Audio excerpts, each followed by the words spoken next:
कृष्ण। ओम नमो भगवते वासुदेवाय। ओम नमो भगवते वासुदेवाय। ओम नमो भगवते वासुदेवाय। ओम नमो भगवते वासुदेवाय। ओम नमो भगवते वासुदेवाय। ओम नमो भगवते वासुदेवाय। ओम अज्ञानतिमिरन्धस्य ज्ञानाञ्जनशलाकया चक्षुरोन्मिलितं येन तस्मै श्रीगुरुवे नमः। नमः ॐ विष्णुपादाय कृष्णपृष्ठाय भूतले श्रीमते भक्तिवेदान्त स्वामिनिति नामिने।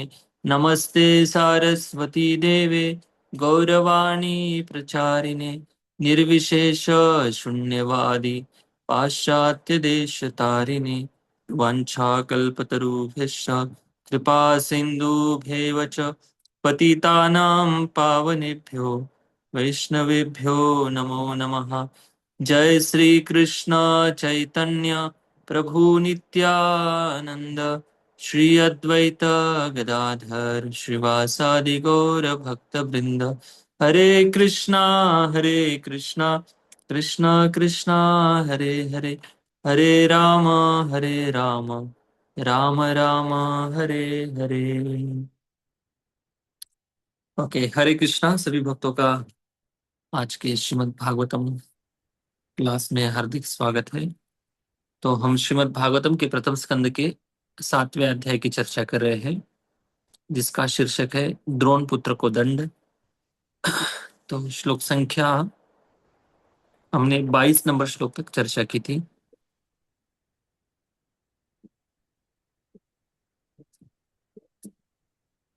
तो आज से 23 नंबर श्लोक से चर्चा करेंगे, बराबर। 24 नंबर श्लोक से किसी को जी जी। याद है? 24 नंबर श्लोक से 23 नंबर श्लोक तक चर्चा की थी हमने, ठीक है ना? ओके। तो प्रसंग इस प्रकार से आता है कि द्रौपदी के 5 पुत्रों का जो हत्यारा है, जो ब्रह्म बंधु ब्राह्मण पुत्र है अश्वत्थामा, इस अश्वत्थामा को दंड देने के लिए भगवान श्री कृष्ण और अर्जुन रथ पर सवार होकर उनका पीछा करते हैं। और तब अश्वत्थामा भयभीत होकर अपने प्राण की रक्षा करने के लिए और दूसरा कोई उपाय उनके पास नहीं था। तो उस समय अश्वत्थामा सबसे अंतिम जो अस्त्र है, ब्रह्मास्त्र, इस ब्रह्मास्त्र का प्रयोग करता है। और कैसे आचमन करता है, कैसे मंत्रोच्चारण करके उस ब्रह्मास्त्र को अर्जुन की ओर छोड़ता है। और जब अर्जुन ने देखा कि अश्वत्थामा ने ब्रह्मास्त्र छोड़ा है, तो बहुत आकाश में बहुत ज्यादा प्रकाश और ऊष्मा ये सब दिखाई दे रही थी। तब अर्जुन डर कर भगवान श्री कृष्ण की शरणागति शरणागति लेता है। और अर्जुन भगवान को 22, 23, 24, 25, 26 5 श्लोकों में प्रार्थना अर्पित करता है। बड़ी सुंदर मनोभाव अर्जुन का है यहाँ पर शरणागति का। कैसे एक भक्त हमेशा किसी भी परिस्थिति में हो, भगवान को सर्वप्रथम याद करता है। तो यही भक्ति का और भक्त का लक्षण होता है। केवल भक्ति मतलब प्रार्थना, अगर भक्ति मार्ग में अगर हम प्रैक्टिस कर रहे हैं, शुरुआत में जब हम आते हैं भक्ति में सारी चीजें अच्छी लगती है ना, सब कुछ अच्छा लगता है।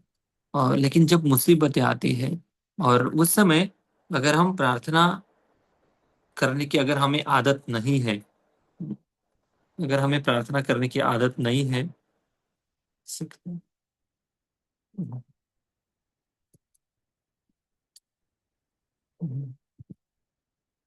तो हमें ऐसे समय में कभी भगवान की याद नहीं आएगी। हम हमारे अकाउंट में कितने पैसे हैं वो देखेंगे, हम हमारे कितने जान पहचान के लोग हैं उनको कांटेक्ट करेंगे, अ, या बड़े बड़े एक्सपर्ट जो भी लोग हैं उनको हम उनसे सलाह लेंगे। मतलब ऐसी बातों में हम हमारा जो मनोभाव है उस तरफ जाएगा। लेकिन अगर प्रार्थना करने की आदत लगी है तो सर्वप्रथम भगवान की याद आएगी। और ठीक है, इस संसार के लोग हमें मदद भी कर देंगे, लेकिन जब तक भगवान उनको अंदर से प्रेरणा नहीं देंगे तब तक वो लोग भी कुछ नहीं कर सकते। इसलिए अल्टीमेट भगवान ही सब कुछ करने वाले हैं। ये मनोभाव अर्जुन का यहाँ पर है।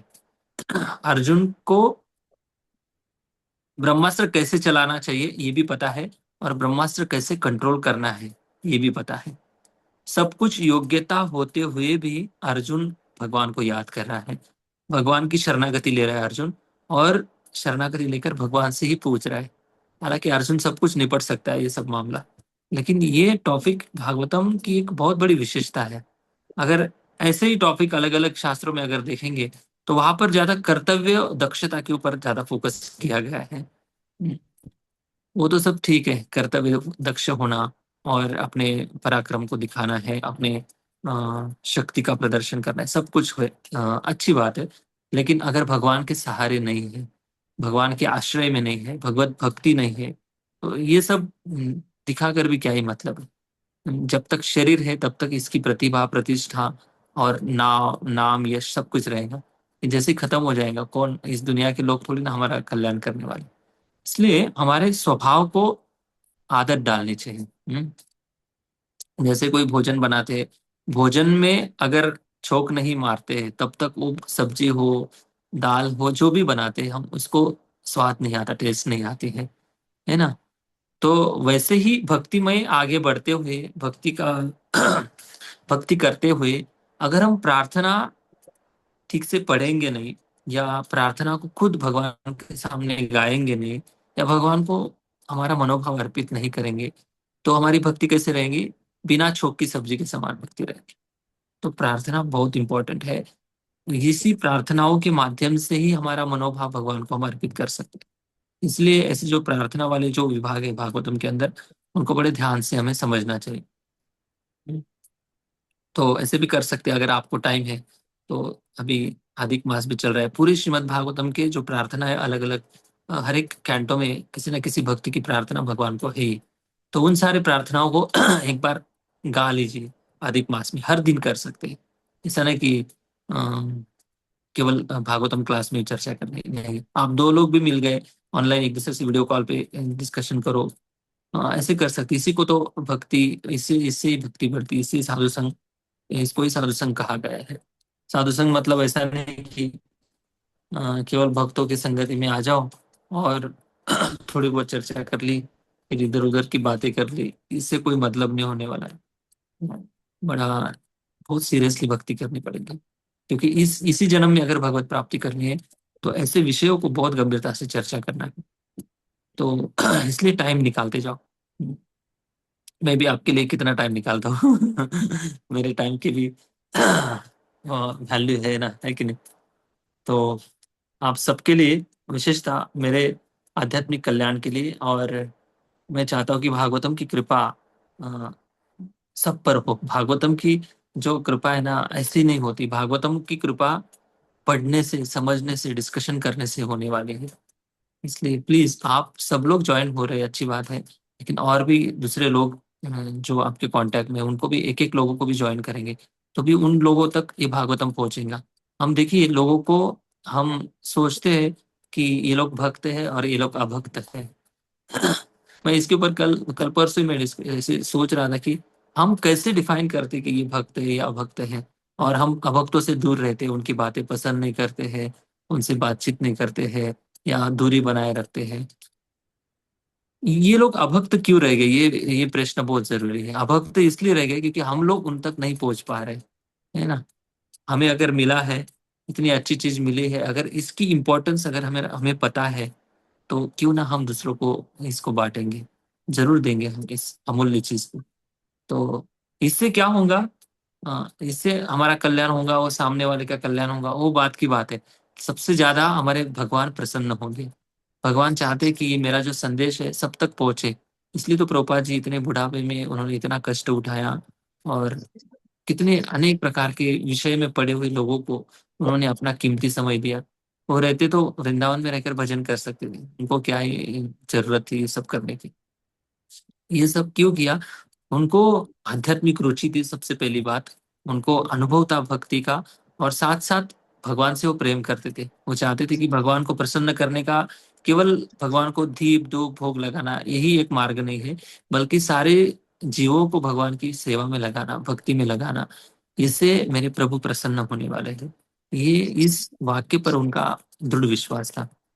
इसलिए खुद भक्ति अगर हम अच्छे से करते हैं, उस भक्ति की टेस्ट का अनुभव करते हैं, आनंद का अनुभव करते हैं, तो स्वाभाविक रूप से इस आनंद को हम दूसरों में बांटने के लिए प्रयत्नशील रहेंगे। इसलिए इस प्रार्थना का जो विभाग है बड़ा सुंदर विभाग है। तो हमने 22 नंबर श्लोक में देखा कि अर्जुन किस प्रकार से अ, भगवान को पुकार रहा है। पहली बात में कृष्ण कृष्ण महाभाव भक्ता नाम अभयंकर, हे प्रभु, हे कृष्ण कृष्ण 2 बार बता रहे हैं। जैसे हमें कोई भी अचानक कोई घटना घट जाती है तो तुरंत भगवान की याद आनी चाहिए। अभी अर्जुन के सामने, अर्जुन को कभी मतलब सोचा भी नहीं था कि मेरे सामने ब्रह्मास्त्र आने वाला है। और जैसे बच्चे के सामने कोई ऐसे उनके लिए, उसके लिए छोटा सा संकट हो सकता है बच्चे के लिए, कुछ भी ऐसा संकट हो, वो तुरंत मम्मी मम्मी पापा पापा 2 2 3 3 बार बोल देता है ना, आवेश में आकर। वैसे ही अर्जुन को ना कुंती महारानी की याद आ रही है, ना अपने भाइयों की याद आ रही है, ना अपनी अपने पिताजी की, ना अपनी माता जी की याद आ रही है, ना भीष्म पितामह की याद आ रही है, ना अपने गुरु की याद आ रही है। सीधे श्री कृष्ण को बुला रहे हैं और 2 बार कृष्ण कृष्ण, हे महाबाहो भक्ता नाम अभयंकर, आप हमेशा भक्तों की भक्तों को अभय दान प्रदान करते हो, भक्तों की रक्षा करते हो। त्वमे को दह्य मानामम अपवर्ग संस्कृति, बता रहे कि ये जो आने वाला जो ब्रह्मास्त्र है दह्य मानव दग्ध कर रहा है, लेकिन आपकी विशेषता क्या है कि लोगों को आपने 3 तापों से मुक्त किया है, भौतिक क्लेशों से मुक्त किया है, और ये आपकी ख्याति है। आप साक्षात, फिर आगे बताते कि आप तोमाद्य पुरुष साक्षात ईश्वर प्रकृति पर, आप साक्षात ईश्वर हो और प्रकृति पर हो, जैसे कुंती महारानी बताती है। हम्म, आप भी ईश्वर प्रकृति के परे ईश्वर हो। और ऐसे चित शक्ति के कारण आप माया की प्रभाव जो है आपके ऊपर कभी नहीं होता है। मतलब ये श्लोक इसलिए अर्जुन बोल रहा है कि अर्जुन को भगवान श्री कृष्ण ने बताया कि मैं तो आपका एक कजिन भाई लगता हूँ ना, अ, तो कैसे आप मुझे ये सब नियंत्रक बोल रहे हो, 3 तापों से निकालते हो आप लोगों से, लोगों को मुक्ति प्रदान करने वाले मुकुंद हो। तब अर्जुन बोलता है कि नहीं, इसलिए बोल रहा हूँ क्योंकि आप आदि पुरुष हो, सारे अवतारों के स्रोत भी आप ही हो, और जो जो इस संसार में दिखाई दे रहा है वो सब कुछ आपसे ही निकल के आ रहा है। इसलिए आप आदि पुरुष होने के नाते आपकी जिम्मेदारी बन जाती है। और कैसे आदि पुरुष हो आप, जब इस संसार में आते हो, आप तो मुझे बोल रहे हैं कि आप हमारे रिश्तेदार हैं, लेकिन नहीं, जनरली जो शरीरधारी जीवों के रिश्ते होते, वैसे रिश्तों से आप बनते नहीं हो। वैसे आप रिश्तों से इस संसार में बांधे नहीं जाते हो। आप आपकी जो चित शक्ति है, आध्यात्मिक शक्ति से, इस माया शक्ति का आपके ऊपर कभी प्रभाव नहीं होता है। इसलिए आप हमेशा मुक्त स्थित रहते हो, आत्मनि आत्माराम रहते हो। आज के श्लोक में देखेंगे 24 नंबर श्लोक में। आज एक्चुअली स्क्रीन शेयर नहीं हो पा रहा है, मेरे एक ही ईमेल आईडी से लॉगिन है, इसलिए ना, अगर इधर से मैं स्क्रीन ऑफ कर देता हूँ तो इसका एक प्रॉब्लम आ जाता है। ठीक है, कोई ऑप्शन ढूंढ लेंगे कल परसों तक। जिन्होंने हमें प्रॉमिस किया था स्क्रीन शेयर करने का, वही गायब है 2 दिन से।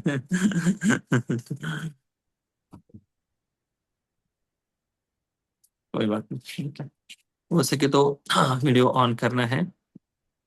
24 नंबर श्लोक कल कल से स्क्रीन शेयर हो जाएंगे, कोई बात।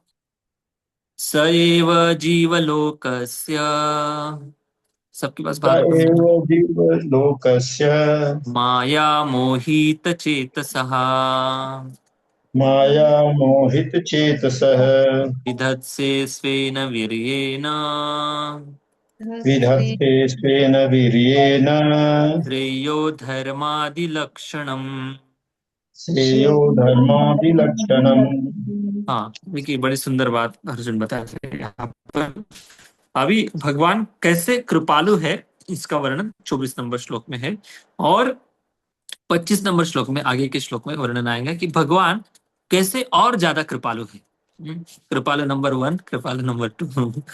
कृपा कैसे करते भगवान, इसका अर्थ 2 श्लोकों में दिया गया। स एव जीवलोकस्य, ऐसे मतलब अभी पिछले श्लोक का याद दिला रहे। पिछले 23 नंबर श्लोक में क्या बताया है। आप आदि पुरुष हो, साक्षात तोमाद्य पुरुष साक्षात ईश्वर प्रकृति पर।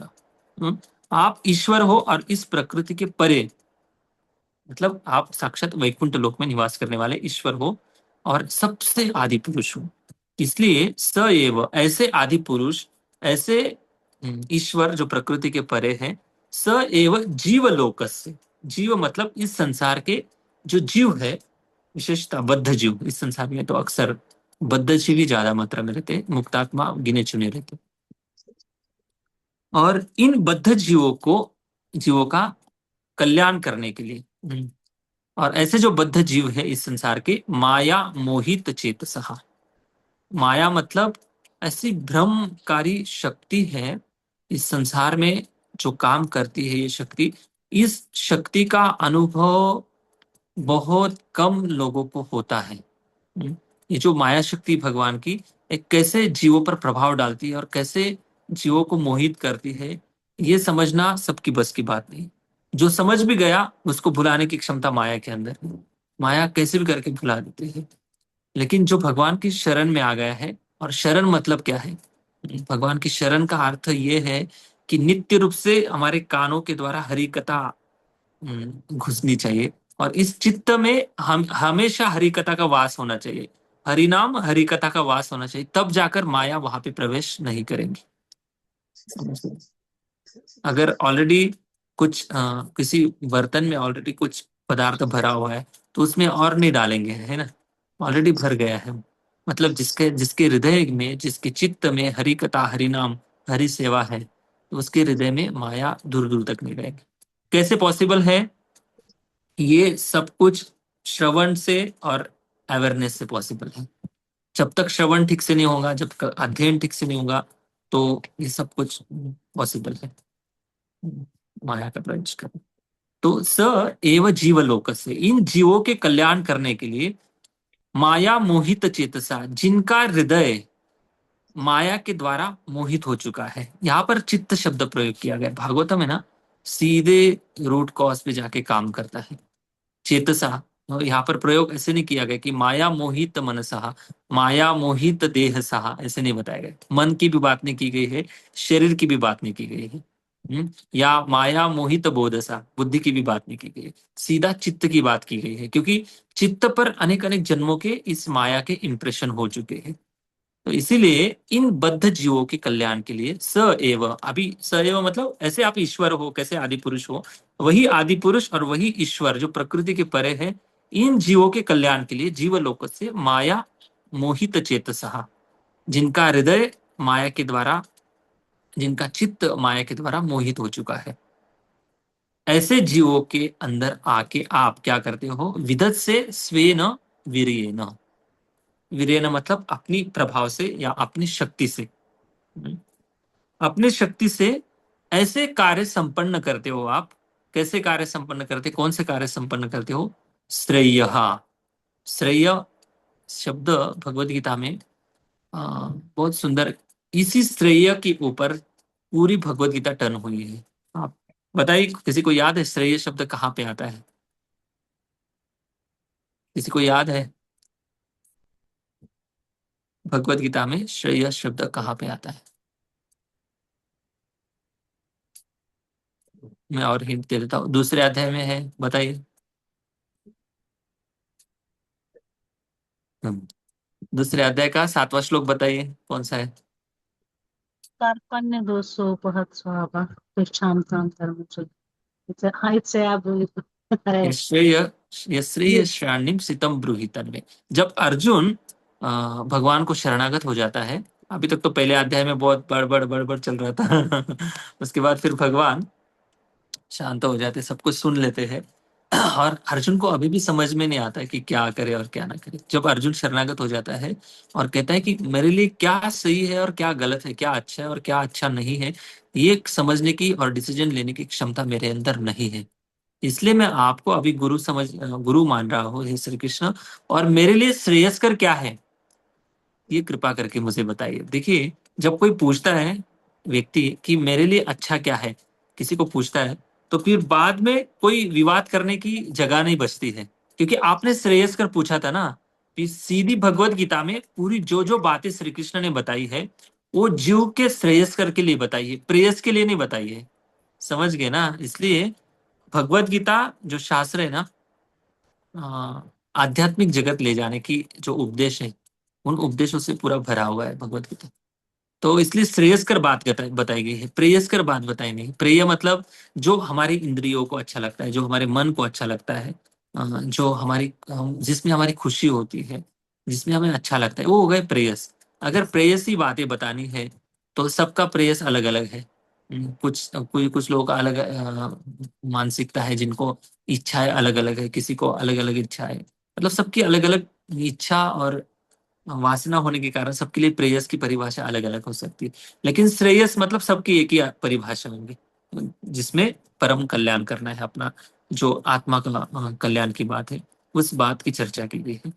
अभी देखिए, श्रेय श्रेयो मतलब भगवान इस संसार में आते हैं माया मोहित चेतसहा, जिनका चित्त माया से मोहित हो चुका है, विदत से स्वेन वीर्येन, वीर्येन मतलब अपने प्रभाव से, ऐसे कार्य संपन्न करते हैं। कार्य संपन्न करने में उपदेश पे आ जाते हैं।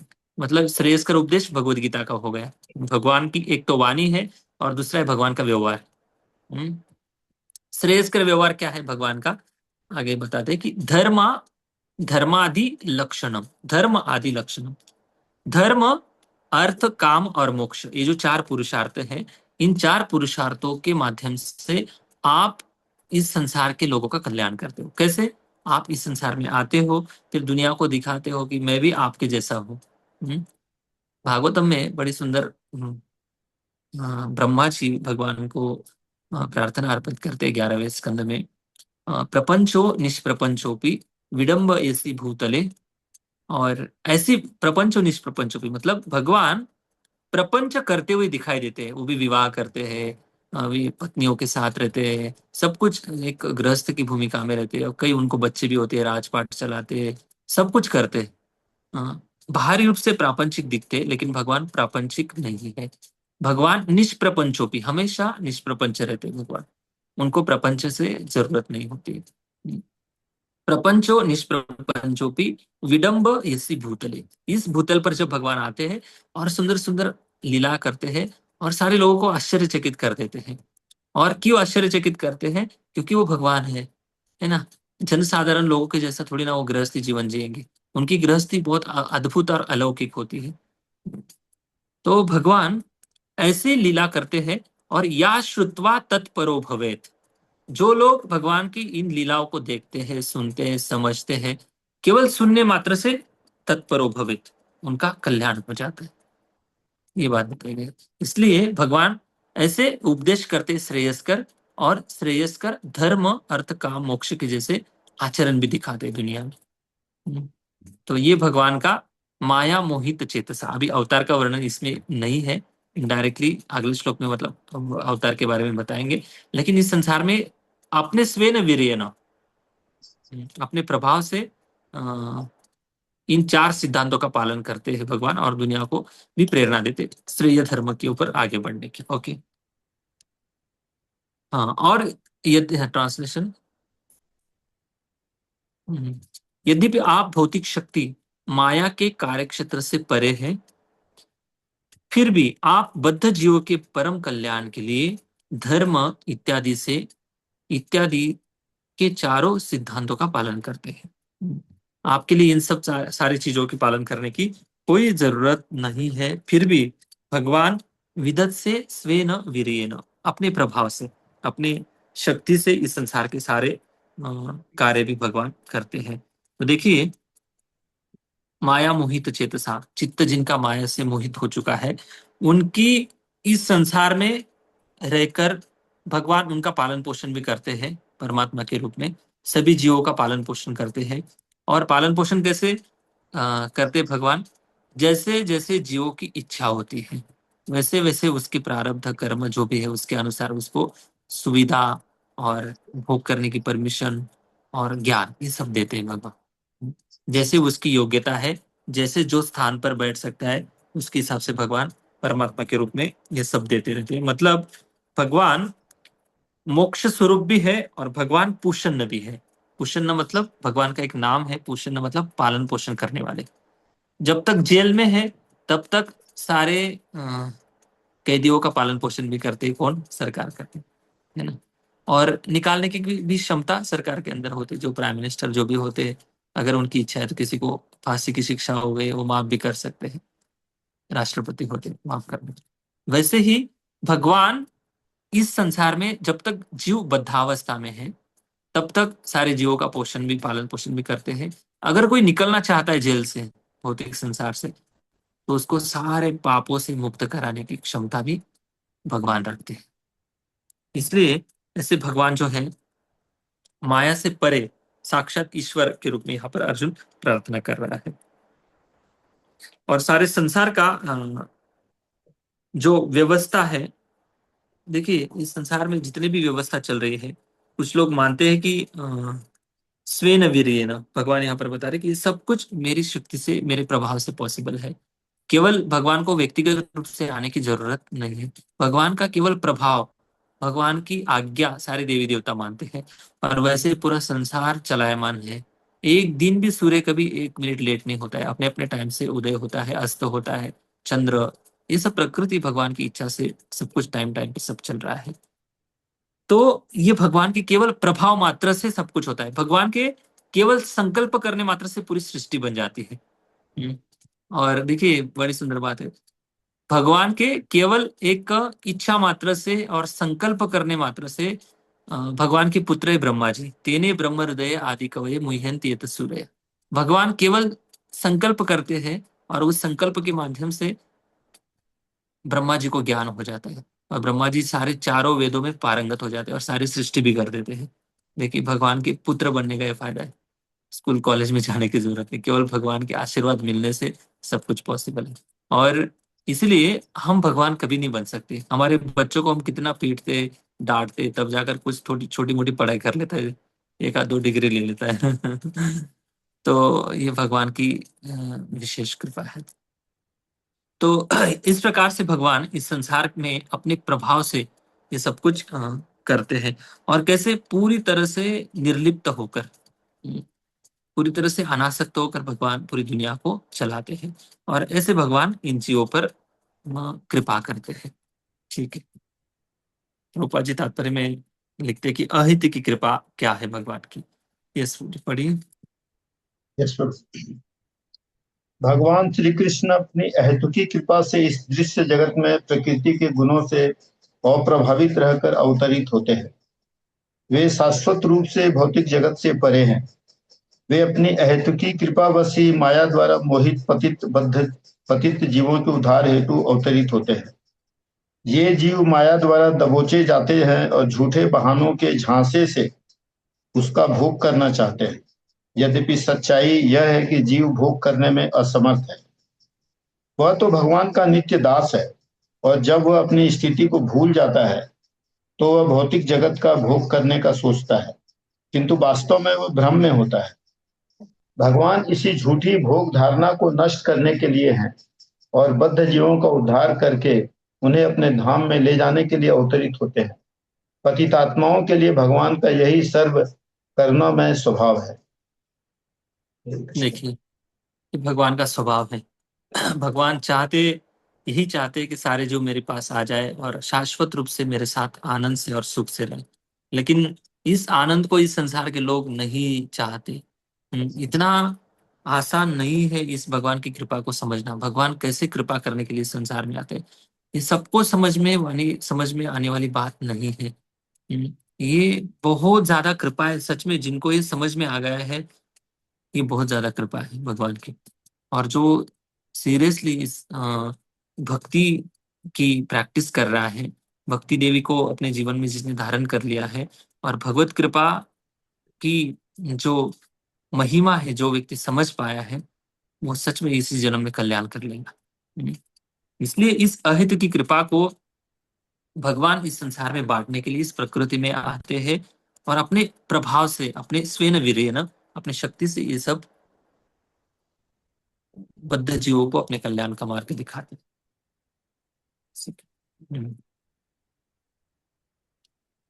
नेक्स्ट 25 नंबर श्लोक।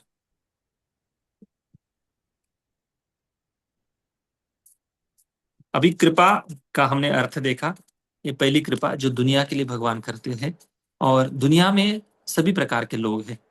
हाँ, तो अर्जुन भगवान को ये याद दिला रहे कि आप ईश्वर कैसे हो, पहले बात बताए। हाँ, दूसरे 23 नंबर श्लोक में बताया।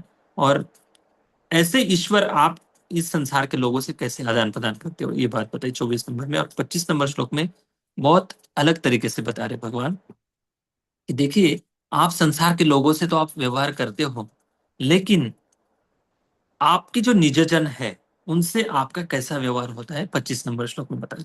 मतलब कृपा कैसे करते भगवान, 24 नंबर श्लोक में बताया। और भी ज्यादा कृपा कैसे करते हैं, इसका वर्णन 25 नंबर में। तथायं चावतारस्ते तथायं चावतारस्ते भुवो भार जिहीर्षयः भूभार जिहीर्षया स्वानां चानन्य भावानां स्वानां चानन्यभावानां स्वानां चानन्य भावानां स्वानां चानन्यभावानां अनुध्यानाय चासकृत। अनुध्यानाय चासकृत। हाँ, ओके। तथायं च अवतारस्ते, चावतारस्ते, ऐसे पूरा एक साथ बोलेंगे तो वैसे आता है, लेकिन च अवतारस्ते मतलब भगवान इस प्रकार से आते हैं इस संसार में। च मतलब तथा अवतार लेते हैं। सबसे प्रमुख कारण ये है कि भुवो भार जिहीर्षया, जैसे पहले लाइन में बता रहे, जैसे भगवत गीता में बताया ना कि परित्राणाय साधुना विनाशाय च दुष्कृतम्, दोनों कार्य करने के लिए आते हैं। वैसे ही अर्जुन यहाँ पर भगवान को संबोधित कर रहे हैं कि भुवो मतलब पृथ्वी का, इस भौतिक जगत का जो भार है, इस भार को भार भुवो भार जिहीर्षया, जिहीर्षया का मतलब है खत्म करना, नष्ट करना। भुवो भार, पृथ्वी के ऊपर जो भार हो जाता है। भार का अर्थ ये है कि बहुत ज्यादा जनसंख्या बढ़ जाती, इसका भार है नहीं, इसका भार नहीं है। तो भार कौन सा है, दुष्ट लोगों का भार है। हाँ, दुष्ट लोगों का यही भार होता है। जैसे प्रभुपाद जी भागवतम के तीसरे स्कंद में तात्पर्य में एक बहुत सुंदर उदाहरण देते हैं कि कैसे पृथ्वी माता भार सहन नहीं करती है। कुछ सिंपल सा उदाहरण देते हैं, और उसके ऊपर विश्वनाथ चक्रवर्ती ठाकुर और भी बहुत अच्छे बहुत सुंदर उदाहरण दे रहे हैं, जो आपको मैं नहीं बता सकता। जो रसिक रस आचार्य है। तो प्रभुपाद जी लिखते हैं कि जैसे कोई माँ है, हाँ, और माँ का जो छोटा सा बच्चा होता है, एक स्त्री का एक बच्चा है समझो, उसका वजन है 4 किलो, 5 किलो, 6 किलो, जो भी होता है, 4-5 किलो का बच्चा होता है। तो उसका जो भार है, वो माँ अपनी गोद में उसको आसानी से घंटों घंटों तक उसको गोद में लेकर बैठती है ना। ना उसके पैर में दर्द होता है, ना उसके पैर में कुछ उसका बैक पेन होता है, ना कुछ भी नहीं होता, उसको अच्छा लगता है। उसके उल्टा वो देखती रहती है अपने बच्चे की तरफ, हंसती है। बड़ा अच्छा उसका भाव रहता है। हालांकि उसकी गोद में बोझ ही है एक प्रकार से, है ना, लेकिन उसको उस बोझ का अनुभव नहीं होता है, महसूस नहीं होता है। क्यों? क्योंकि उस बच्चे के प्रति उसका प्रेम है। और उस बच्चे की जगह पर अगर 5 किलो का एक कुछ भी पत्थर रख दो, या 5 किलो की कोई ऐसी वस्तु रख दो उसकी गोद में, कितने समय तक वो स्त्री उस बोझ को धारण कर पाएंगी? ना, नहीं धारण कर। वैसे ही पृथ्वी माता इन सारे जीवों का जो भार है, कौन से जीवों का? जो भगवान की भक्ति नहीं करते। ऐसे जीव कभी पृथ्वी माता को प्यारे हो ही नहीं सकते। इसलिए ऐसी पृथ्वी माता जो है ना, कभी कभी बहुत ज्यादा ऐसे भूकंप लाती है, जिस पृथ्वी माता ऐसे पाप से कंपित हो जाती है। जैसे क्रोध आता है ना हमको भी, कभी कभी हम 1 दिन 2 दिन 4 दिन सहन कर लेते, फिर एक दिन अचानक से भयानक क्रोधित हो जाते हम। स्वाभाविक है, वो भी एक नेचर है, उसका भी एक स्वभाव है पृथ्वी माता का। वो भी क्रोधित हो जाती है ना, तो भूकंप जैसे, प्रकृति में बहुत सारे ऐसे साइक्लोन आते हैं, समुद्र अपना पानी का जो मर्यादा है वो छोड़ देता है। बहुत सारे ऐसी जो प्राकृतिक आपदाएं हैं, वो क्यों आती है? ये क्रोध के कारण आती है। प्रकृति हमेशा बैलेंस करना चाहती है किसी भी चीज को। प्रकृति मतलब बैलेंस। अगर बैलेंस बिगड़ जाता है तो फिर से सेट रिसेट करने का काम प्रकृति करती है। तो ये भुवो भार जिहीर्षया, कभी कभी तो प्रकृति में इतनी अगर भगवान ने क्षमता दे दी है, भुवो भार जिहीर्षया, खुद प्रकृति या खुद पृथ्वी अपना भार ठीक ठाक से बैलेंस कर सकती है ना। तो भगवान फिर आते क्यों है, ये प्रश्न आ जाता है। अगर भार को खत्म करने की क्षमता प्रकृति में ऑलरेडी भगवान ने डिजाइन कर दी है बैलेंस करने की, तो फिर भगवान क्या असुरों को मारने के लिए आते हैं? ये यहाँ पर मुद्दा ही खत्म हो जाता है भगवान का। भगवान असुरों को मारने के लिए आते ही नहीं है। फिर दूसरी बात, अर्जुन बहुत सुंदर बात बता रहे हैं कि स्व आनम स्वानाम भाव सॉरी स्वानाम भाव वो भागवतम का एक अलग श्लोक है। स्वानाम मतलब अपने मित्रों को, स्व स्व मतलब अपने जन, स्वजन है ना। स्व मतलब अपने जनों को, विशेषता मित्रों को। अभी अर्जुन याद दिला रहे कि मैं भी आपका मित्र हूँ। सारे पांडव जो है आपके रिश्तेदार है। कैसे रिश्तेदार? एक जाति के हैं उस भावना से नहीं बोल रहे अर्जुन। एक संबंधी है शरीर से, उस भाव से नहीं अर्जुन बोल रहे। अर्जुन का बोलने का जो भाव है, इस भौतिक संसार के व्यक्तियों की जैसी दृष्टि होती है, हमारी एक कम्युनिटी है, हम एक जाति से है, हम एक प्रजाति से है, हम हमारा नेचर मैच होता है, इसलिए हम ग्रुपिज्म में आ जाते हैं, ग्रुप बना लेते हैं। उस भाव से अर्जुन भगवान से रिश्ता नहीं स्थापित कर रहा है। स्वानम स्वानम मतलब मित्र जैसा, स्वजन जैसे, ऐसे नहीं बोल रहा है। आगे के श्लोक में बोल रहा है कि च अनन्य भावानाम, ये भगवान से रिश्ता बनाने की जो भी है, जाति बोल सकते हैं, कम्युनिटी बोल सकते हैं, जो भी बोल सकते हैं, भगवान से रिश्ता बनाने का ये एक माध्यम है। स्व आना मतलब भगवान से अगर प्रिय बनना है, भगवान के मित्र अगर बनना है, भगवान के स्वजन अगर बनना है, तो च अनन्य भावानाम, अनन्य भाव से भजन करने वाले जो लोग हैं, अनन्य भाव से जो भक्ति करने वाले लोग हैं, अनन्य भाव से जो ध्यान करने वाले लोग हैं। अभी अनन्य मतलब क्या है? अनन्य का सिंपल अर्थ है अन्य नहीं, वो है अनन्य। अन्य नहीं मतलब क्या है कि अन्य मतलब किसी भी भगवान को छोड़कर किसी को भी अपने विचारों में, अपने चिंतन में स्थापित नहीं करना। समझ रहे ना? अनन्य का अर्थ है कि हमारे चिंतन में, हमारे स्मरण में, हमारे शरणागति के भाव में भगवान के अलावा और किसी को स्थान नहीं है। ये स्थान तो मेरे प्रभु का है, शरणागति, मेरे चित्त में निवास करना, मेरे चिंतन का विषय ये केवल भगवान है। इसको छोड़कर जो बाहरी संसार में, जो व्यवहार में हम रहते हैं, उसमें हाँ थोड़ा बहुत चेंज हो सकता है व्यवहार में, क्योंकि संसार में रह रहे हैं ना। भौतिक संसार में किसी ना किसी, कोई स्त्री है, कोई पुरुष है, कोई विद्यार्थी है, तो अपना अपना कर्तव्य कभी कभी थोड़ा बहुत चेंज हो सकता है व्यवहार में। लेकिन आंतरिक चिंतन में अनन्य भाव होना बहुत जरूरी है। अनन्य भाव, अनन्य भाव के द्वारा जीवन जीने वाले जो लोग हैं, अनुध्यानाय, यहाँ पर ध्यान शब्द बताया गया है। ध्यान जो होता है अंदर, आंतरिक ध्यान होता है, ध्यान बाहरी नहीं होता है। ध्यान आंतरिक होता है। जो अनन्य भाव से ध्यान करते, ध्यान अनुध्यान आए मतलब बार बार स्मरण करते हैं जो लोग, ऐसे लोगों को आप चास्कृतः, उनको भक्ति का भाव पोषित करने के लिए आप अवतरित होते हो।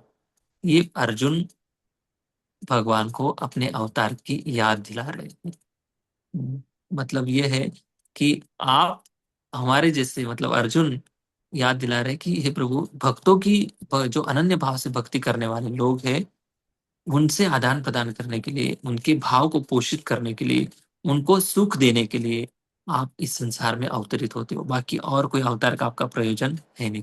असुरों को मारने के लिए क्या आप एक चुटकी में मार सकते हैं? आपका परमात्मा परमात्मा परमात्मा का जो एक्सपेंशन जो है, इतने सारे आपके अवतार है, उनमें से आप किसी को भी बोल देंगे परमात्मा सबके हृदय में बैठा है, एक स्विच ऑफ कर दिया तो वो व्यक्ति उधर ही खत्म हो जाएगा, कितना भी शक्तिशाली क्यों ना हो। हम्म।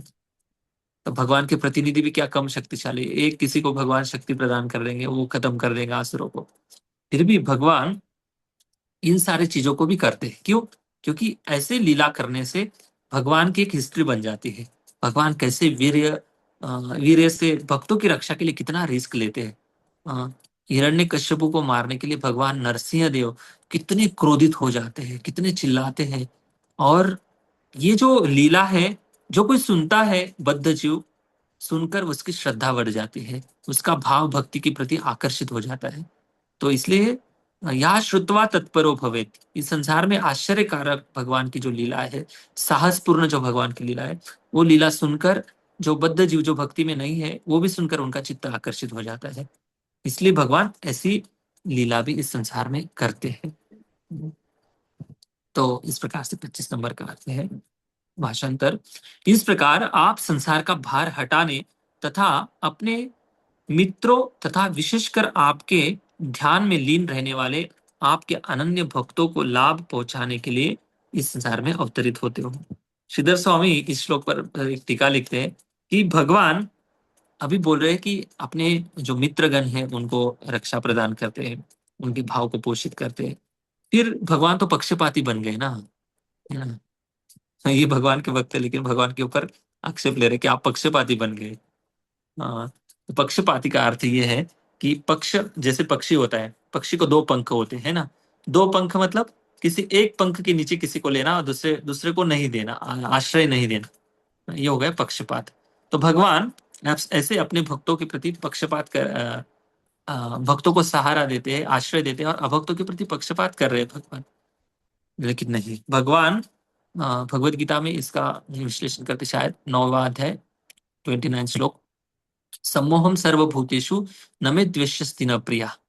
भगवान सबके लिए समान है, सम्मोहम सर्वभूतेषु, सभी जीवों के लिए समान है, लेकिन भगवान की भक्ति करने वाले लोगों के लिए वो भगवान एक विशेष स्वभाव बदल जाता है उनका। परमात्मा के रूप में सबसे समान व्यवहार करेंगे, लेकिन जब भगवान स्वयं, जिनसे जो लोग शरणागत हो गए हैं, उनके प्रति भगवान का भाव कुछ अलग ही होता है। हाँ, इसमें पक्षपात जरूर दिखाई देगा। ये भगवान भी मानते हैं कि मैं कभी कभी पक्षपात कर लेता हूँ मेरे भक्तों के लिए, कभी कभी मैं पॉलिटिक्स खेल लेता हूँ, कभी कभी मेरे भक्तों की रक्षा के लिए मेरा खुद का नाम बर्बाद कर देता हूँ, मैं बदनाम कर देता हूँ।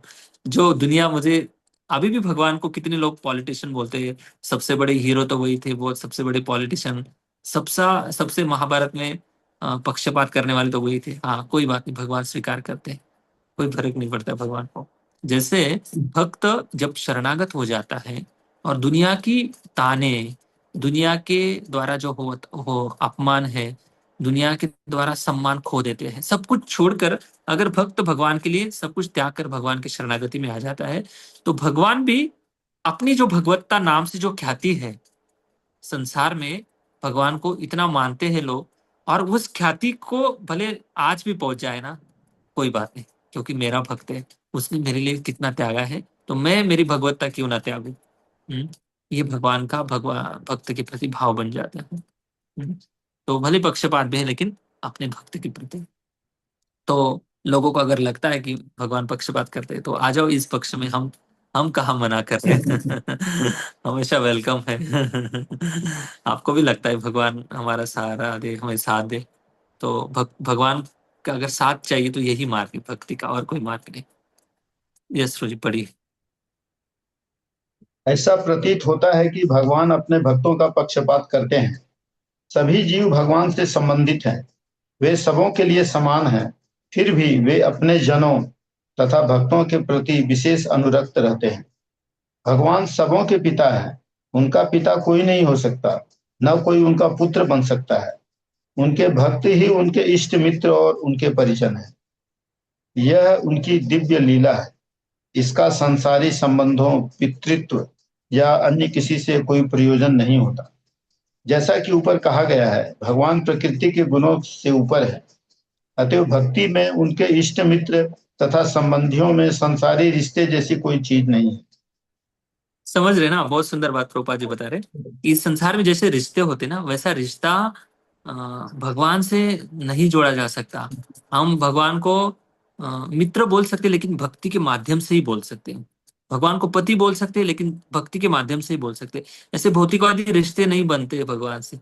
हाँ, भौतिकवादी रिश्तों में भोग वासना होती है, अपनी इच्छा की सबसे प्रायोरिटी होती है। हाँ, बहुत सारी चीजें होती है भौतिक रिश्तों में। वैसा रिश्ता भगवान से नहीं बन सकता है। भगवान से भक्ति के माध्यम से ही रिश्ता बनता है। और अर्जुन भी यही बात बता रहे कि ये भौतिक रिश्ते जो है, भौतिक रिश्तों के माध्यम से अर्जुन अपना रिश्ता नहीं जोड़ रहा है। अर्जुन यहाँ पर बता रहे कि स्वाना मतलब स्वजन वही है जो अनन्य भक्ति कर रहा है। समझ रहे ना, भगवान का स्वजन वही बन सकता है जो अनन्य ध्याना अनन्य भावा अनुध्याना, अनन्य भाव से भगवान का चिंतन और स्मरण करता है। ओके, हरे कृष्ण। 26 नंबर श्लोक, नेक्स्ट। किमिदं स्वीकृतो वेति किमिदं कुतो वेति देवदेव न देवदेव न वेदम्यहम् देवदेव न वेदम्यहम् सर्वतोमुखमायाति सर्वतोमुखमायाति तेजः परमदारुणम्। तेजः तेजः परमदारुणम्। हाँ, दारुणम का मतलब घातक। अभी अर्जुन भगवान को बोल रहा है कि अभी इतने सारे 4 श्लोकों में तो भगवान का गुणगान कर दिया। भगवान आप कैसे, पहली बात तो भगवान की शरणागति ले ली, फिर भगवान कैसे महान हो ये बताया, फिर तीसरे श्लोक में बताया कि आप ही सब कुछ स्वेन वीरेन, आपकी शक्ति से सब कुछ आप ही करने वाले हो, मोक्ष धर्म का आदर्श दिखाने वाले भी आप हो, संसार का पालन पोषण पोषण करने वाले भी आप हो, और विशेषता जो स्वानम अनन्य भावानम, जो स्वजन है, जो मित्र है, उनको आप उनकी भक्ति का पोषण करने के लिए इस संसार में अवतरित होते हो, ये भी बता दिया। अभी प्रॉब्लम बता रहे हैं अर्जुन। मतलब पहले पूरा गुणगान कर दिया भगवान का। यही प्रार्थना करने की विशेषता होती है। प्रार्थना इसी प्रकार से करते हैं कि भगवान को पहले स्तुति करो, उसके बाद फिर प्रार्थना करो। जो भी अपना मनोभाव व्यक्त करना है, 1-2 श्लोकों में अगर कुछ भी नहीं याद आ रहा है तो हरे कृष्ण महामंत्र तो बोल ही सकते हैं। हाथ उठाकर भगवान का गुणगान करना, हरे कृष्णा कृष्ण कृष्ण हरे हरे, कृष्ण हरे हरे राम हरे हरे हरे राम राम हरे राम राम हरे। इस महामंत्र से भगवान बहुत खुश हो जाते हैं। दोनों हाथ उठाकर, अगर हाथ उठाने को भी शर्म आ रही तो मन ही मन हाथ उठा लो मन में ही हाथ उठा लो ऊपर, बस वो भी भगवान स्वीकार कर लेते हैं। उसके बाद फिर अपनी प्रॉब्लम बताओ। अभी प्रॉब्लम बता रहे अर्जुन, किम इदम स्वित कितो वेत्ति। अभी अर्जुन ये बता रहे कि हे देवादिदेव, वेत्ति मतलब अभी जो वे इति, चाहे जो भी अभी जो आ रहा है, कहां से आ रहा है, क्या आ रहा है, सर्वतो मुखम तेजः परम दारुणा। परम दारुणा मतलब, परम मतलब सबसे ऊंचा जो प्रकाश आ रहा है, घातक प्रकाश है, जो प्राण घातक प्रकाश आ रहा है, तेज है जो चारों दिशाओं में फैल गया है। सर्वतो मुखम आयाति, चारों दिशाओं से जो प्रकाश यहाँ पर मेरी ओर आ रहा है। हे देवादिदेव भगवान, वेदम न वेदम में हम, अभी अर्जुन बोल रहा है कि मुझे पता नहीं चल रहा कि ये प्रकाश कहाँ से आ रहा है, क्या है ये। अभी भगवान भी बोल सकते हैं मुझे भी नहीं पता कहाँ से आ रहा है, लेकिन वेद देव देव, वेद मतलब जानना। जो देव है, देवों के भी देव है, उनको सब कुछ पता होता है, इसलिए बता रहे कि आप देव देव हो, सब कुछ जानने वाले आप हो। और वेदम में हम, वेदम में मतलब, वेद मतलब जानना या जानकारी या ज्ञान लेना। तो अर्जुन बोल रहा है कि मुझे समझ में नहीं आ रहा है कि प्रकाश कहाँ से आ रहा है, कृपा करके इससे मार्ग निकालो। हे देवाधिदेव, चारों ओर फैलने वाला यह घातक तेज कैसा है, अभी दिखा रहे अर्जुन भगवान को, यह कहाँ से आ रहा है, मैं इसे समझ नहीं पा रहा हूं। अभी अर्जुन भगवान को पूरी तरह से शरणागत होकर भगवान को ही पूछ रहा है कि क्या है ये। अभी भगवान श्री कृष्ण और अर्जुन इन दोनों के बीच में ये चर्चा है। कि अगले श्लोक में भगवान बताएंगे कि ये साक्षात ब्रह्मास्त्र है, और स्वयं जो द्रोणाचार्य के जो पुत्र है अश्वत्थामा, इन्होंने ये छोड़ा है। ये भगवान स्वयं अगले श्लोक में बताएंगे। तो अभी अर्जुन की जो प्रार्थना का जो मनोभाव है, तात्पर्य पढ़ लीजिए प्रभु जी। हाँ, यस यस। जो भी वस्तु भगवान के समक्ष प्रस्तुत की जाए उसे सादर प्रार्थना पूर्वक करनी चाहिए, यही मानक विधि है। और अर्जुन ने भगवान की अंतरंग सखा होते हुए भी इस विधि का पालन सामान्य जनों को सूचित करने के लिए किया। सामान्य जनों को सूचित करने के लिए किया है। तो ऐसे ये भक्तों का ये स्वभाव ही बन जाता है। तो सामान्य ऐसा नहीं कि अर्जुन दुनिया को दिखाने के लिए प्रार्थना कर रहा है फिर भागवत में लिखा जाएगा, नहीं नहीं, ऐसा नहीं। वो उनकी जीवन शैली है, उनका वो जीने का तरीका है, वो उनकी प्रकृति बन गई, उनका स्वभाव बन गया है। इसके अलावा इस वो जी नहीं सकते हैं। हाँ, तो वैसा ही जिनको भगवत पार्षद बनना है, भगवत धाम की प्राप्ति करनी है, उनको इन सारी पद्धति के इस प्रोसेस का पालन करना बहुत जरूरी है। इसलिए हम जो जो मंत्रों का पठन करते हैं ना, जो भी मंत्र बोलते हैं, प्रणाम मंत्र, मनी है मन बोलते हैं, तो उस प्रणाम हम झुकते हैं हाँ, प्रणाम मंत्र जरूर गाना चाहिए। अगर गुरु को प्रणाम कर रहे, मन ही मन गाओ, भले मत बोलो, मन ही मन तो कम से कम उस प्रणाम मंत्र को बोलना चाहिए। तब जाकर उस प्रणाम की जो पूरी प्रोसेस है कंप्लीट होती है। हम केवल झुक जाते हैं फिर खत्म हो जाता है, नहीं। झुक गए ना, झुकने के साथ साथ प्रणाम भी बोलना चाहिए। जिनको हम प्रणाम कर रहे हैं, जिनके सामने दंडवत कर रहे हैं, अगर वैष्णव के सामने कर रहे हैं तो वांछा कल्पतरुभ्यश्च कृपा सिंधुभ्यः च पतितानां पावनेभ्यो वैष्णवेभ्यो नमः। तो जैसे हम मंत्र बोलते हैं, तो उसी समय उनके ब्लेसिंग्स हमें मिल जाते हैं, आशीर्वाद मिल जाते हैं। भगवान को प्रणाम करें तो भगवान के प्रणाम मंत्र भी गाना चाहिए। अगर नहीं प्रणाम मंत्र पता है तो हरे कृष्ण महामंत्र बोल दो भगवान के सामने। हाँ, वो भी भगवान स्वीकार कर लेते हैं। तो लेकिन मन ही मन तो सोचना चाहिए कि हम उनको प्रणाम करें जिनके शरणागत हो रहे हैं। तो इससे हमें भगवान के आशीर्वाद तुरंत मिल जाते हैं। जो भी वस्तु, हाँ, यहाँ पर अर्जुन एक प्रार्थना की किस प्रकार से पद्धति होती है, भगवान को अपना मनोभाव व्यक्त करने की जो पद्धति है, जो भी है, समस्या हर एक की लाइफ में हाँ, आती रहती है, जाती रहती है, जो भी है, हम भगवान को हमारा मनोभाव शेयर करने की आदत डालनी चाहिए। वैसे मैं पहले शुरुआत में जैसे क्लास शुरू हुआ था एक बात जरूर बोली थी। जैसे हम भोजन पकाते हैं और जिस भोजन में अगर हमने छोंक नहीं लगाया है, मतलब तड़का नहीं दिया है, तो कैसे वो भोजन, क्या उसको स्वाद रहेगा? नहीं रहेगा। तो वैसे ही भक्ति में, जब हम भक्ति मार्ग में आ गए हैं, तो भक्ति में सब कुछ अच्छा लगता है, लेकिन जब तक प्रार्थना नहीं गाएंगे, भक्तों का मनोभाव कैसे भगवान को उन्होंने अपना अर्पित अर्पित किया भाव, उसको नहीं समझेंगे और खुद भगवान को अपनी प्रार्थना अर्पित नहीं करेंगे, तो भक्ति में मतलब बिना छोक का भोजन करने के समान है, बिना तड़के की दाल, बिना तड़के का जो भी है सब्जी खाने के समान। इसलिए प्रार्थना करने की इस प्रकार की प्रोसेस है, पद्धति है। भगवान का गुणगान करो, उसके बाद फिर अपना जो भी समस्या है भगवान को हम शेयर कर सकते हैं। Thank you. हरे कृष्णा। जय श्री प्रभुपाद की जय। ग्रंथराज श्रीमद् भागवत महापुराण की जय। यहाँ पर अर्जुन की प्रार्थना खत्म हुई है। कल से हम 27 नंबर श्लोक की चर्चा करेंगे। ओके, कोई प्रश्न है आज की क्लास के संदर्भ में? हरे कृष्णा प्रभु जी, दंडवत प्रणाम। हरे कृष्ण। थैंक यू प्रभु जी, बहुत सुंदर क्लास है प्रभु जी। पिछले वाले श्लोक में आपने बताया था कि भगवान के से साथ जो भी हम लोग संबंध बनाते हैं वो भक्त के रूप में होता है, चाहे मित्र का भी हो तो भक्त के रूप। लेकिन जो गोपियां थी वो तो भक्त नहीं थी, वो तो भगवान को अलग अलग नामों से बुलाती थी, वो तो भगवान समझते ही नहीं थी भगवान को। और वृंदावन के जो गोप सखा थे वो भी ऐसे समझते थे तुम तो भगवान हो नहीं, नहीं तुम हमसे बड़े हो, हमारे जैसे ही हो। वो तो भगवान को भक्त के रूप में नहीं संबंध बनाया उन्होंने तो, अ, ऐसे कैजुअली बनाए थे भगवान से। तो फिर हम इस बात को कैसे समझे कि आप हमारे बात कर रहे हैं कि हमें जो भी संबंध बनाने हैं वो भक्त के रूप में बनाना है, या हर किसी ने वैसे भक्त के रूप में ही संबंध बनाए हैं?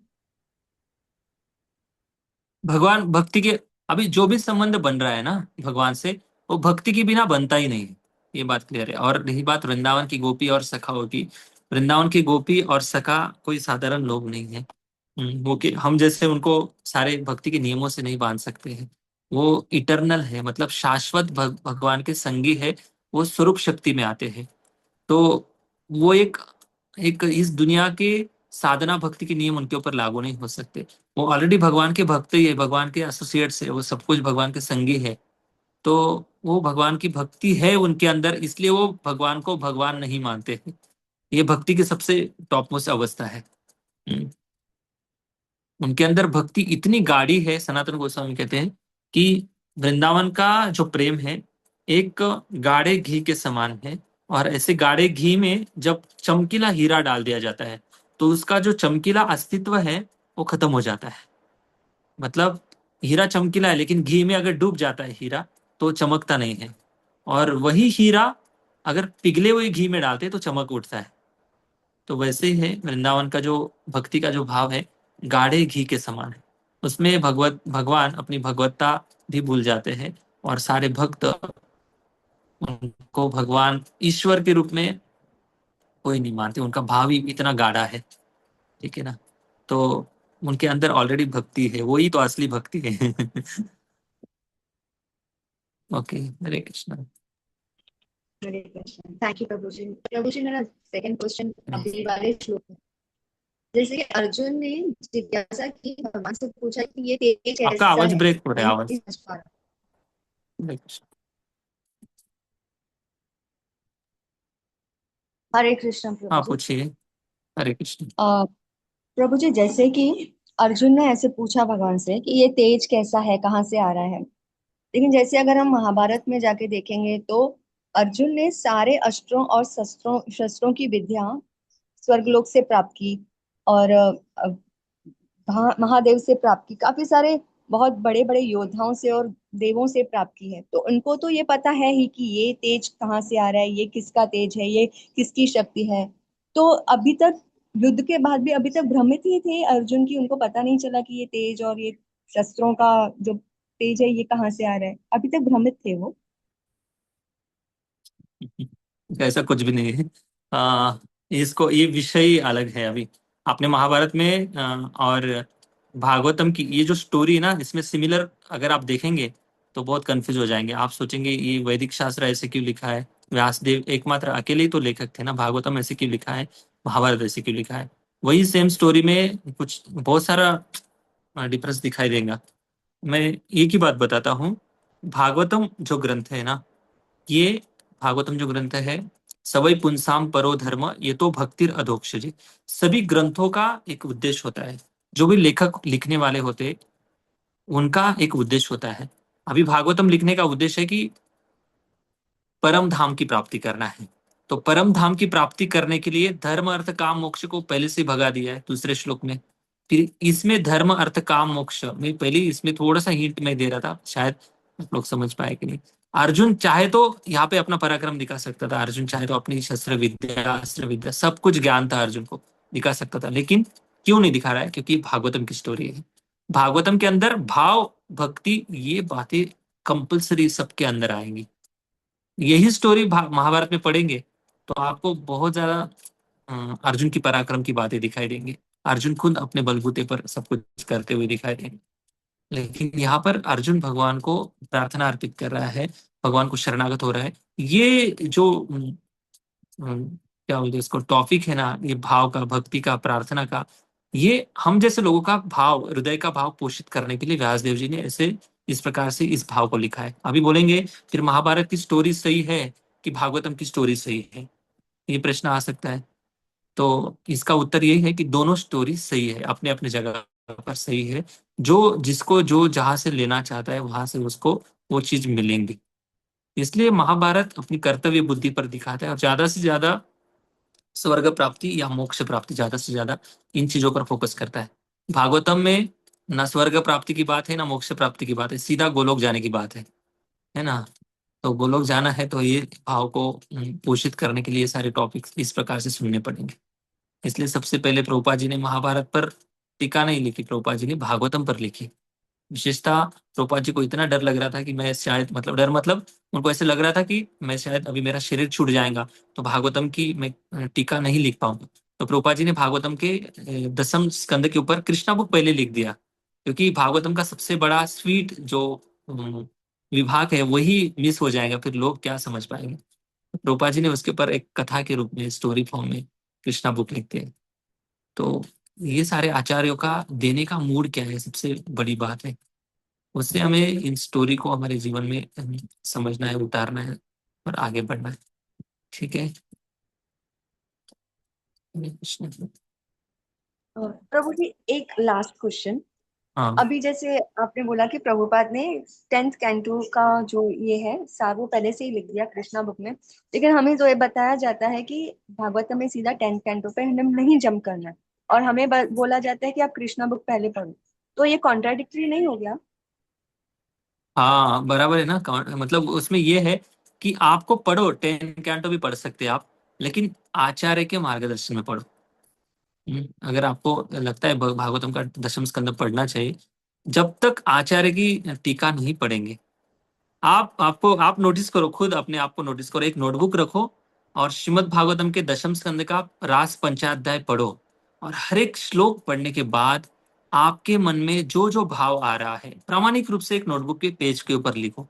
और पढ़ते पढ़ते जाओ, पूरे 5 अध्याय पढ़ लो और नोटबुक एक बार पूरा ऐसे जो जो नोट्स आपने बनाए हैं, जो जो आपने नोट्स मतलब क्या समझ में आया वो नोट्स नहीं बोल रहा हूं मैं, ये पढ़कर मेरे अंदर क्या भावना उमड़ रही है वो लिखो।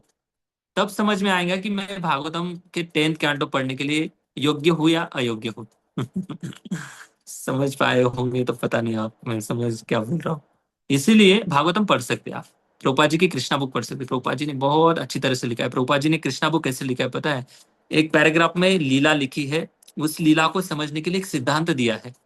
हाँ, सिद्धांत और लीला, इसका दोनों का समन्वय करके प्रभुपाद जी ने कृष्णा बुक लिखा है। तो इसलिए कोई भी अगर पढ़ भी सकता है ना, तो उसको समझ में आएगा कि कृष्णा ऐसे क्यों कर रहे हैं, वो कृष्णा करने वाले कौन है। ये प्रभुपाद जी बार बार पूर्ण पुरुषोत्तम भगवान, सुप्रीम पर्सनालिटी, इसी प्रकार से प्रभुपाद कई बार रिपीटेडली लिखते हैं, याद दिलाते हैं कि ये करने वाले कोई साधारण नहीं, पूर्ण पुरुषोत्तम भगवान है। वो क्यों ऐसे महान है, फिर उनकी भी महानता बता देते हैं। मतलब स्वीटनेस एंड ग्रेटनेस दोनों प्रभुपाद जी बैलेंस करते हैं। इससे क्या होता है, भगवान की जो मधुरता है, इससे हमारा आत्मरंजन होता है, और भगवान की महानता सुनने से हमारा भगवान के प्रति और आदर बुद्धि बढ़ती है।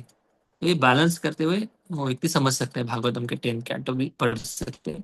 लेकिन अकेले अगर पढ़ेंगे आप बिना आचार्य के मार्गदर्शन से, तो निश्चित रूप से भ्रमित हो जाएंगे। अगर वैसे पढ़ना ही है तो केवल रास पंचाध्याय का श्लोक एंड ट्रांसलेशन पढ़ लो, और नोटबुक के ऊपर आप भाव लिखो, नोट्स नहीं बना, भाव लिखो। उसके बाद फिर टैली करो, मतलब समझो कि क्या लिखा है, क्या मेरे अंदर भाव थे, और उसका एक फिर उसको समराइज करके एक और एक पेज पे सब कुछ लिख दो कि मेरा असली में भाव क्या है। फिर समझ में आएगा कि मेरा स्तर क्या है। इसलिए मुझे उस स्तर से इस स्तर पर जाने के लिए किसी ना किसी का हाथ पकड़ना पड़ेगा। हाथ पकड़ना मतलब किसी ना किसी आचार्य की, प्रामाणिक आचार्य की कमेंट्री लेकर पढ़ना। हरे कृष्ण।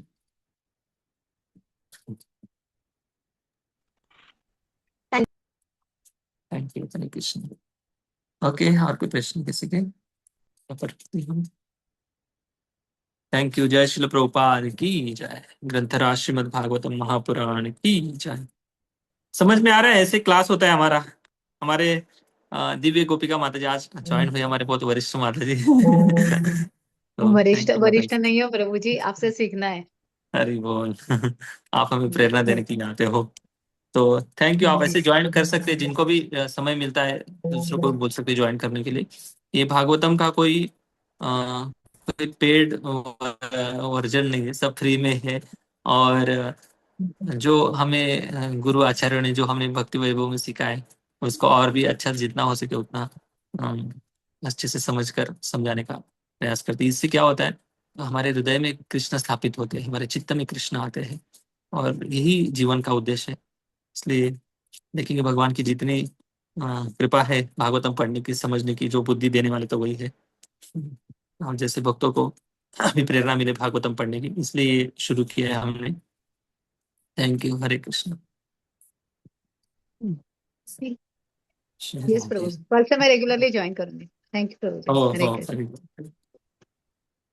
Thank you Prabhu ji. प्रभु हरे जी के लिए कृष्ण। हरि बोल, हरि बोल, हरि बोल। हरि बोल, हरि बोल, हरि बोल। हरे हरे कृष्ण। कृष्णा प्रभु जी, दंडवत प्रणाम। प्रणाम। हरे कृष्ण। प्रभु जी, दंडवत प्रणाम। हरे कृष्ण।